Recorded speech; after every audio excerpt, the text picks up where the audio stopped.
Anti circle Peshawar ने कार्रवाइयां करते हुए बिजली और गैस चोरी में मुलव्विस अनासर के खिलाफ 3 इंक्वायरियां दर्ज कर दी। छापामार कार्रवाइयां पेस्को और SNGPL हुकाम के साथ मिलकर की गई। चारसदा रोड पर पेशावर वाक़े महमदन सिटी नामी सोसाइटी में लाखों मालियत की गैस चोरी होने लगी। मोहम्मद फयाज मजीद बताएंगे। फयाज बताएगा, एंटी करप्शन सर्कल पेशावर ने बड़ी कार्रवाई की।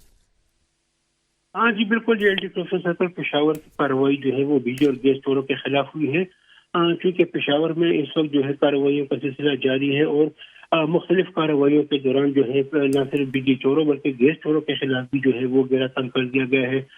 इस सिलसिले में गुज़िश्ता रोज जो है वो एंटी करप्शन की जानिब से जो है वो एक कार्रवाई की गई। ये कार्रवाई जो है चारसदा रोड पेशावर में वाक़या मोमन सिटी नामी हाउसिंग स्कीम में की गई, जहां पर गैस चोरी की जा रही थी और चोरी का पाइप जो है वो गुजारा गया था, जिससे मकानों को जो है वो गैस फराहम की जा रही थी और इससे जो है हुकूमती खजाने को लाखों जो है नुकसान पहुंचाया जा रहा था। जी सही, बहुत शुक्रिया फयाज।